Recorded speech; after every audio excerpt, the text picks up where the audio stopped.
प्यारे बच्चों, आज हम करेंगे 7th क्लास की गृह विज्ञान का पहला पार्ट का पार्ट 2।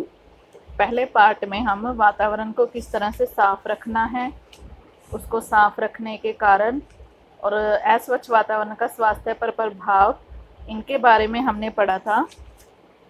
तो हम पढ़ रहे थे कि भी किस तरह से हमें वातावरण को स्वच्छ रखना चाहिए। तो उसमें एक ये भी पॉइंट है वृक्षारोपण। तो वृक्ष जो हैं हमें ज़्यादा से ज़्यादा लगाने चाहिए। हम बिना सोचे समझे वनों को काटते जा रहे हैं, जिसके कारण मौसम चक्र बदल गया।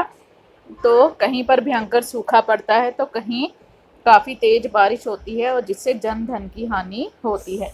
तो वायु को शुद्ध करने में भी पेड़ पौधे महत्वपूर्ण भूमिका निभाते हैं। सूर्य के प्रकाश में पौधों का जो हरा भाग होता है उसे क्लोरोफिल कहते हैं। कार्बन डाइऑक्साइड गैस और पानी की रासायनिक अभिक्रिया द्वारा मंड और ऑक्सीजन गैस का निर्माण करता है। तो पेड़ पौधों की इस प्रक्रिया से वायुमंडल में कार्बन डाइऑक्साइड और ऑक्सीजन की मात्रा में संतुलन बना रहता है। तो इसलिए हमें ज़्यादा से ज़्यादा पेड़ लगाने चाहिए। सड़क के दोनों ओर पेड़ लगाने चाहिए। शहर के बीचों बीच बाग बगीचे पार्क में पेड़ लगाने बहुत ज़रूरी हैं, ताकि वायु शुद्ध हो और शोर प्रदूषण कम हो। कारखानों के भी चारों ओर पेड़ लगाने पर वातावरण को दूषित होने से बचाते हैं। तो हम वृक्षारोपण के अभियान में हम सब महत्वपूर्ण योगदान दे सकते हैं। अगर हम संकल्प लें या कसम लें कि भी एक आदमी एक पेड़ लगाएगा, तो काफ़ी सारे फिर पेड़ लग सकते हैं। चाहे किसी का भी जन्मदिन हो, विवाह हो, तो हम पेड़ जरूर लगाएंगे। हमें बिना किसी कारण के पेड़ पौधों के पत्ते और शाखा को नहीं तोड़ना चाहिए। तीसरा है हमारा सुलभ शौचालय। हमारे देश के गांवों और शहरों के कई भागों में शौचालय उपलब्ध नहीं है। इसी कारण लोगों को खाली जमीन, नालियों, गलियों, सड़क या नदी के किनारे शौच जाने की आदत है। तो इस बुरी आदत के कारण हैजा, पेचिश, अतिसार जैसे संक्रामक रोग फैलते हैं। भारत में हर साल 5 साल से कम आयु के 15 लाख जो बच्चे हैं, इन रोगों के कारण मृत्यु के शिकार हो जाते हैं। तो इनसे यही छुटकारा पाने के लिए ये बहुत ज़रूरी है कि गांव में, शहर में सभी को स्वच्छ शौचालय की सुविधा उपलब्ध हो। तो इस समस्या को गंभीरता से देखते हुए सरकार ने ध्यान दिया है और सार्वजनिक शौचालय भी बनाए हैं। इस महत्वपूर्ण लक्ष्य को हम जन शिक्षा, जन चेतना, संकल्प, कुछ स्थानीय साधन का उपयोग करके भी प्राप्त कर सकते हैं। तो हमें इस बात की तरफ भी ध्यान देना चाहिए कि अगर मकान कोई बना रहा है तो उसमें शौचालय बनाया है या नहीं। तो अगर गांव में घर में शौचालय नहीं है, तो बाहर किसी उपयुक्त स्थान पर शौचालय बनाया जा सकता है। एक परिवार के लिए अगर उपयुक्त शौचालय बनवाना संभव नहीं है, तो कई परिवार अपनी सुविधा अनुसार मिलकर शौचालय बनवा सकते हैं। जहां सीवर की सुविधा उपलब्ध ना हो, वहां पिट या ट्रैच शौचालय भी बनाए जा सकते हैं। पिट या ट्रैच यानी जो कहीं पर भी आए जा सकते हैं। फिर उसमें पानी डालकर शौच को बहा दिया जाता है और बंद खड्डों में जमा किया जाता है, जिससे बदबू व बीमारी ना फैले। धुआं रहित चूल्हा। गांव, कस्बों, शहरों की कई बस्तियों में पारंपरिक चूल्हे में लकड़ी व उपलों कई गांवों, कस्बों, शहरों की कई बस्तियों में तो पारंपरिक चूल्हे में लकड़ी व उपलों को ईंधन के रूप में प्रयोग किया जाता है, जिससे सारे घर में धुआं फैलता है और परिवार के सदस्य के स्वास्थ्य के लिए हानिकारक भी होते हैं। तो चूल्हे के विकास किया गया है। चूल्हे के निर्माण में आप लोगों को पता है, जब चूल्हा हम बनाते हैं तो उसमें ज़्यादा खर्चा नहीं होता है। हम रसोई घर में सरलतापूर्वक उसको बनाया जा सकता है। धुआं रहित चूल्हे का जो आकार है वो अंग्रेजी के एल अक्षर के समान होता है। इसमें एक और चिमनी लगी होती है और जिसके द्वारा धुआं बाहर निकलता रहता है। दूसरी ओर लकड़ी या उपले जलाने की व्यवस्था रहती है। इस चूल्हे के 2 या अधिक भाग बनाकर एक समय में 2 या अधिक खाद्य पदार्थों के पकाने का प्रबंध भी किया जा सकता है। एक बार अगर ईंधन जला दिया जाए तो चूल्हे के सभी भागों में ताप आने लग जाता है, यानी उसकी आग तेज हो जाती है। तो फिर जो खाना है वो जल्दी पक जाता है। तो इसलिए ईंधन के साथ साथ समय की भी बचत होती है और घर भी गंदा नहीं होता है। बायोगैस गांव में गंदगी का कारण जो है वो खेतों के अनुपयोगी पदार्थ, मानव मलमूत्र, पशुओं का गोबर आदि है, जो ग्रामवासियों के स्वास्थ्य के लिए खतरा पैदा करते हैं। इस प्रकार की गंदगी को फैलने से रोकने के लिए इनके सही प्रयोग के लिए गांव में बायोगैस संयंत्र लगाने जरूरी हैं।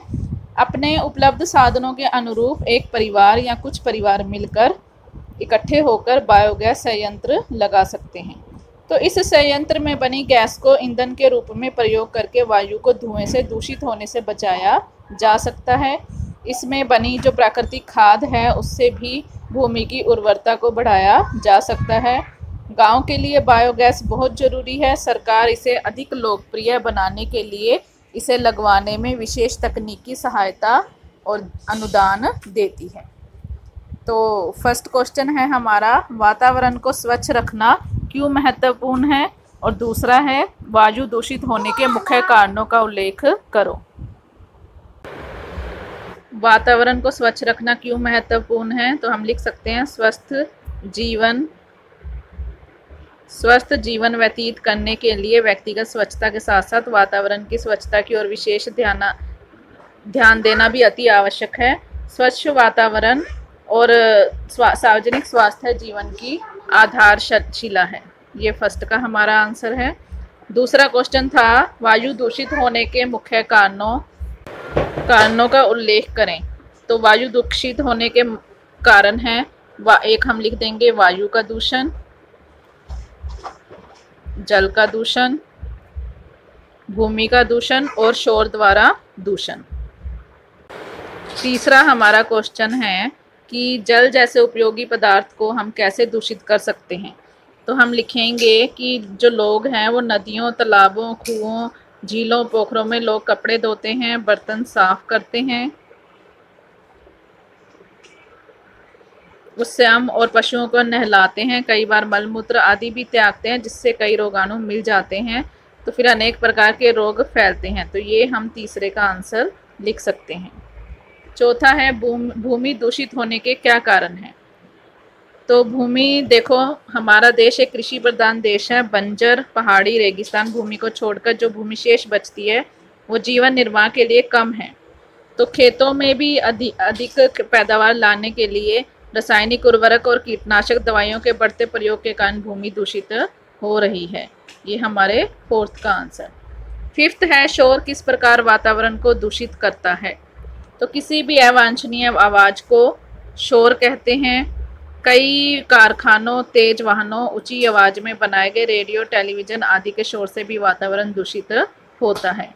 तो ये हमारे फिफ्थ का आंसर है। सिक्स्थ क्वेश्चन है अस्वच्छ वातावरण का हमारे स्वास्थ्य पर क्या प्रभाव पड़ता है। तो अस्वच्छ वातावरण के ये हमने पढ़े थे प्रभाव, तो 4 दिए गए हैं, कोई भी 2 आप इनमें से लिख सकते हैं। 7th है सामाजिक चेतना द्वारा हम किस प्रकार अपने वातावरण को स्वच्छ रख सकते हैं। सामाजिक चेतना, देखिए सामाजिक चेतना के लिए हमें 2 बातों का ध्यान रखना है। हमें गंदगी नहीं फैलानी, हमें गंदगी को साफ करने में सहयोग देना चाहिए। तो ये 7th का आंसर। आप चाहें तो ये जो फर्स्ट पॉइंट दे रखा है इनमें से भी आप 2-3 लाइनें लिख सकते हैं। 8th है हमारा वृक्षारोपण जैसे महान कार्य में हम किस प्रकार अपना योगदान दे सकते हैं।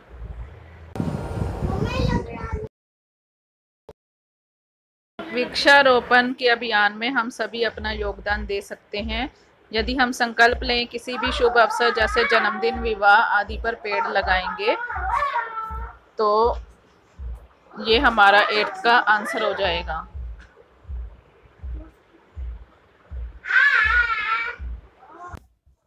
नौवां है हमारा हमारे देश में सुलभ शौचालय क्यों आवश्यक हैं। तो देखो हमारे क्यों आवश्यक हैं, क्योंकि लोग शौचालय ना होने के कारण बाहर जाते हैं, तो इसी बुरी आदत के कारण हैजा, पेचिश, अतिसार जैसे संक्रामक रोग फैलते हैं, अनेक बार जानलेवा भी हो सकते हैं। तो इसके कारण वो काल मृत्यु के शिकार होते हैं। तो इसलिए हमारे देश में सुलभ शौचालय आवश्यक है। तो ये हमारे 9वें का आंसर है। 3rd है हमारा बायोगैस संयंत्र लगाने से हमें क्या लाभ है। तो बायोगैस संयंत्र लगाने पर हम वायु को धुएं से दूषित होने से बचाया जा सकता है और इसमें बनी प्राकृतिक खाद के प्रयोग से भूमि की उर्वरता को भी बढ़ाया जा सकता है। तो ये हमारा 10वां का आंसर है। तो बच्चे, अगर आपको लेसन समझ में आया हो तो वीडियो को लाइक करना, शेयर करना, सब्सक्राइब करना। Thanks for watching this video.